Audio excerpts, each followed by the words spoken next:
तो लेकिन आपने दुर्दशा जो कहा है, शुरू ये में बात कि भाई मानेंगे कैसे राजीव इसका समाधान जेटली, क्या हो, 1 मेरा मानना है कि रुपए दो चीजें 75 पैसे 1.5 रुपए में रुलता फिर रहा है।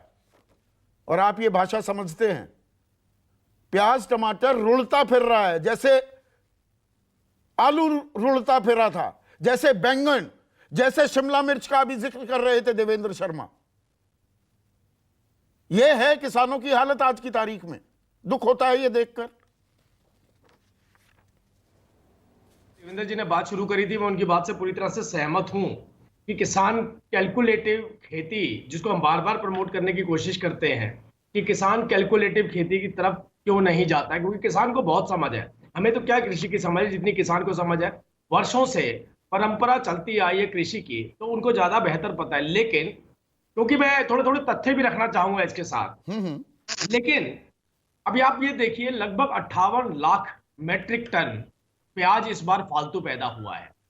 क्योंकि पिछली बार जब आपको अच्छा दाम मिलता है तो ज्यादातर किसान उसी फसल की तरफ चल पड़ते हैं जिसके दाम पिछली बार अच्छे मिल रहे होते हैं। उसकी एक्सेस जब उपज हो जाती है, और प्याज एक ऐसी चीज है जो बहुत जल्दी खराब होती है, ये फसल सबसे पहले खराब होती है, और इसलिए किसान के पास कोई ऑप्शन नहीं रह जाता। और इसका ऑप्शन को, इस दिक्कत को, इस प्रॉब्लम को फिक्स करने का केवल एक ही रास्ता रह जाता है कि आपके पास ज्यादा से ज्यादा कोल्ड स्टोरेज हो। और कोल्ड स्टोरेज के ऊपर आज से पहले किसी भी सरकार ने कभी तवज्जो नहीं दी। जो हमने लगभग 1 लाख करोड़ रुपया प्रोविजन रखा है कोल्ड स्टोरेजेस के लिए। आप किसान के पास दो ही ऑप्शन हो सकते हैं, या वो कोल्ड स्टोरेज की तरफ जाए या वो सड़कों पर अपनी फसल को फेंके। दूसरी तरफ आप ये देखिए, हमारे देश की लगभग जो गेहूं की भी, अगर मैं गेहूं की भी बात करूं तो 281 करोड़ मेट्रिक टन की हमारी जरूरत होती है। लेकिन गेहूं भी इतनी पैदा हुई है, ये लगभग 37% ज्यादा गेहूं पैदा हुई इस बार। हमारी जो रिक्वायरमेंट है वो 1.88 लाख करोड़ मेट्रिक टन रहती है। तो वो जो उपज ज्यादा होती है, वहां पर कहीं ना कहीं किसान को भी चुनौती भुगतनी पड़ती है, सरकार को भी चुनौती बताइए। एक चीज बताइए, अच्छे आंकड़े आपने दिए, वो उतने लाख मीट्रिक टन है, 281 लाख मीट्रिक टन, आंकड़े अच्छे आपने दिए। कोई भी व्यक्ति कंपनी में हो, जैसे मैं एक चैनल में काम करता हूं, आप पार्टी के एक प्रवक्ता हैं, रणनीतिकार हैं, कोई बिजनेस कर रहा है, कोई कहीं और नौकरी कर रहा है, वो उम्मीद से अच्छा काम करे, उसको शाबाशी दी जाती है, पीठ थपथपाई जाती है, उसको बोनस इंक्रीमेंट दिए जाते हैं, या अच्छा काम करने की सजा दी जाती है? मैं संदीप जी, इसको अदरवाइज मत लीजिएगा प्लीज। बोलिए। एक ट्रक के अंदर अगर आप लोहा भर करके लेके जाते हैं और एक ब्रीफकेस के अंदर अगर सोना भर करके लेके जाते हैं, तो ऐसा नहीं है कि ट्रक के अंदर लोहा भरा है तो उसकी कीमत ज्यादा हो जाएगी। नो डाउट सोने की ही कीमत ज्यादा रहने वाली है। और जब हम कैलकुलेटिव खेती की बात कहते हैं, तब भी हमारा अभिप्राय यह होता है कि जिस फसल की मार्केट में जरूरत है, क्योंकि अब तो किसान का बच्चा पढ़ा लिखा हो चुका है, वो पूरी तरह से गूगल के ऊपर रहता है, दुनिया भर की नॉलेज रखता है, किसी की भी नॉलेज रखता है, और वो थोड़ा अपग्रेड भी करना चाहता है, और सरकार भी उनका सहयोग करना चाहती है। सरकार ये कहती है कि हम भी चाहते हैं कि ज्यादा से ज्यादा कोल्ड स्टोरेज होने चाहिए। मैं ये नहीं कह रहा हूं कि अगर कोई एक खेती कर रहा है तो वो खेती ना करे, उसे करनी चाहिए, लेकिन बेहतर तरीका ये है कि मार्केट की अगली डिमांड को देखते हुए। आपने लोहे और सोने की कंपैरिजन की, ये मतलब गधे घोड़े वाली बात है। घोड़ा ही असल पैसे कमाएगा, गधा तो काम करता रह जाएगा, और किसान दरअसल इस देश का गधा है। नहीं, क्यों नहीं, हम सोना बना सकते हैं, हम सोना बना सकते हैं। हम लोहे का ट्रक क्यों लाद रहे हैं? हम सोना बना सकते हैं। मैं ये कह रहा हूं, देखिए इसकी गंभीरता। ये टमाटर प्याज नहीं, ये आलू, बैंगन, शिमला मिर्च, ये दूध के साथ भी लागू होता है। 10 से 12 रुपए दूध की कीमत बढ़ गई है। किसान को जो दूध का उत्पादन कर रहा है उसको कितने पैसे मिलते हैं? उसको जितने पैसे मिलते हैं, जितने दाम बढ़ गए उतने ही क्या उससे सोर्सिंग में पैसे दिए जा रहे हैं? जबकि खड़, बिनौले, भुस, चारा, हरा चारा, उसकी कीमतों में 20 से 50% का इजाफा हो गया है। कोई गलत जानकारी तो नहीं दे रहा हूं अभिमन्यु कोहाड़? एक मिनट राजीव, आ रहा हूं मैं, अभिमन्यु से ये पूछ लूं। संदीप जी देखिए, मैं ऐसे सैकड़ों किसानों को पर्सनली जानता हूं जो पिछले 2-3 सालों में दूध के कारोबार से पीछे हट चुके हैं, जो स्मॉल स्केल डेयरी फार्मर्स थे। आज से 3 साल पहले जवार का 1 बीघा, 1 एकड़ में 5 बीघे होते हैं, तो 1 बीघा जवार है वो 5 से 6 हजार रुपए में किसान को मिल जाती थी। आज आप किसी भी गांव में चले जाइए, आपको 10,000 रुपया प्रति बीघा से कम में कहीं भी जवार नहीं मिलेगी। आज जो आपका तूड़ा है, पिछले 3 सालों की कंपैरिजन करेंगे तो उसके दाम भी हैं लगभग 2 गुने हो गए हैं उसके दाम भी। तो जो किसान का खर्चा है, किसान का खर्चा लगातार बढ़ रहा है, और इसी मजबूरी के कारण बहुत सारे किसानों ने डेयरी फार्मिंग से वो पीछे हट गए हैं। इसके अलावा जैसे अभी कुछ समय पहले लंपी बीमारी आ गई थी, तो लंपी बीमारी में लाखों मवेशी थे जो किसानों के, वो मर गए, लेकिन आज तक लगभग 1-1.5 साल 2 साल हो चुके हैं, अब तक किसी भी किसान को मुआवजा नहीं मिला। वो मुआवजा सिर्फ कागजों तक ही सीमित रह गया, किसी भी किसान तक वो नीचे नहीं पहुंचा।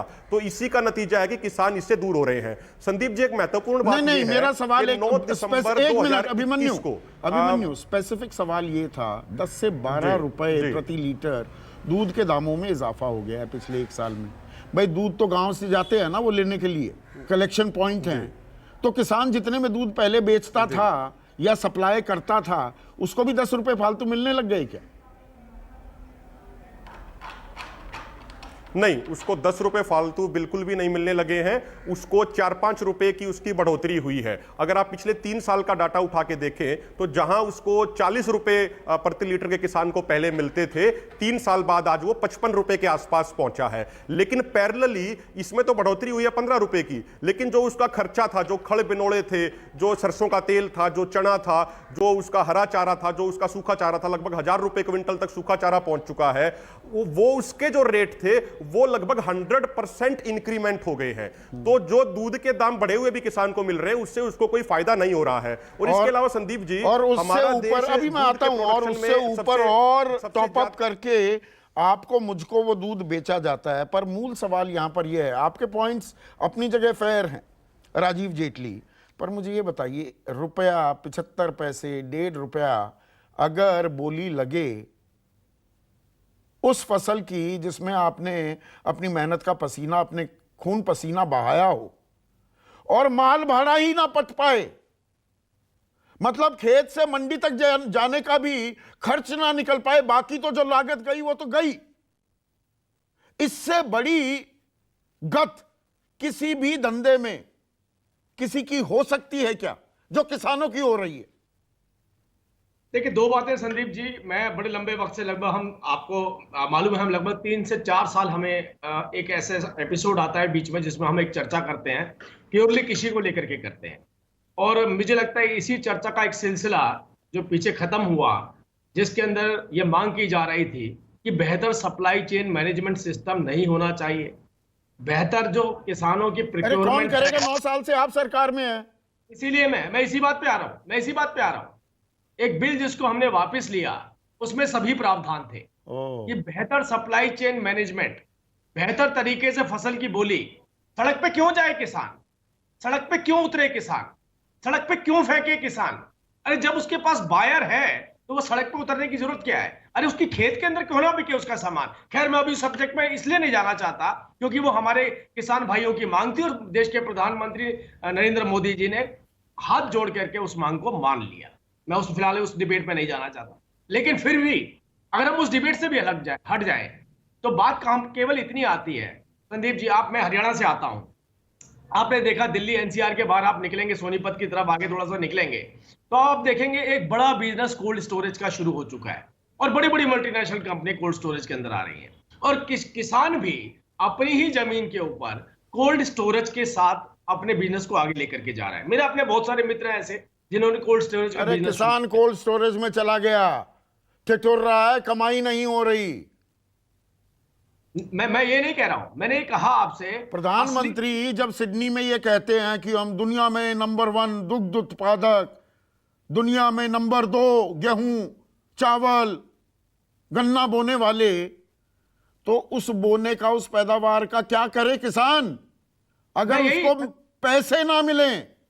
नहीं संदीप जी, मैंने यही बात तो आपसे कही।